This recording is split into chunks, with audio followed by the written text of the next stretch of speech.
कई बार हम परिस्थितियों के कारण या फिर भावनाओं में बहकर कुछ ऐसे फैसले कर देते हैं जिससे हमारा कर्म प्रभावित होता है। आपको कर्म क्यों करना चाहिए, आओ जाने भगवान शिव और एक किसान की कथा। हम सभी व्यक्ति को अपना काम बड़ी निष्ठा और निस्वार्थ भावना से करना चाहिए। गीता में भगवान श्री कृष्ण ने भी कहा है कि कर्म करो लेकिन फल की चिंता मत करो, क्योंकि कर्म करना ही व्यक्ति के अधिकार में है, उसका फल नहीं।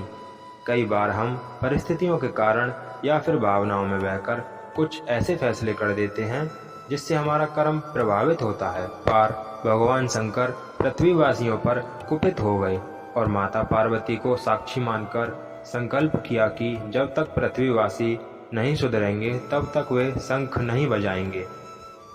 देव जानते थे कि शंकर भगवान शंख बजाएंगे तभी बारिश होगी। इससे घोर अकाल पड़ गया, पानी की एक बूंद तक नहीं बरसी, धरती पर त्राहिमाम मच गया। ऐसे में एक दिन भगवान शंकर और पार्वती आकाश में विचरण कर रहे थे तो उन्होंने एक अजीब दृश्य देखा। एक किसान भरी दोपहरी में चिलचिलाती धूप में खेत की जुताई कर रहा था।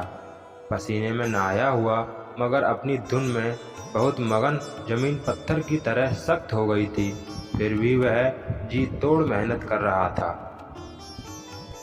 उसकी आंखों में आत्मविश्वास और उसके पसीने की बूंदों से उम्मीद टपक रही थी। भोलेनाथ व पार्वती बदले हुए वेश में आकाश से नीचे उतरे और उससे कहा, अरे भाई, तू क्यों बेकार कष्ट कर रहा है? सूखी बंजर धरती में केवल पसीना बहाने से खेती नहीं होती।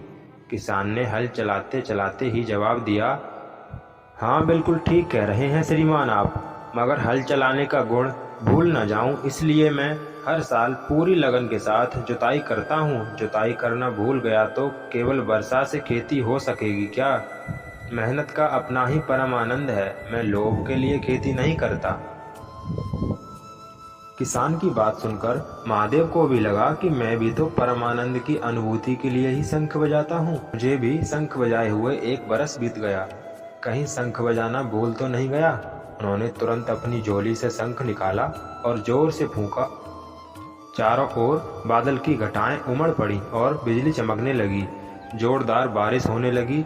इस वर्षा के स्वागत में किसान की पसीने की बूंदें पहले ही खेत में गिरकर चमक रही थीं। इस कहानी से हमें सीखने को मिलता है, हमारा जो काम है उसे अपनी पूरी निष्ठा के साथ बिना किसी लोभ लालच के करना चाहिए, इसी में परम सुख है। तो दोस्तों, कैसी लगी आपको ये वीडियो हमें कमेंट कर ज़रूर बताएं।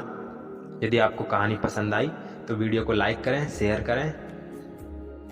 अगर आप चैनल पर नए हैं तो सब्सक्राइब बटन दबाकर बेल आइकन को प्रेस कर दें। हर हर महादेव।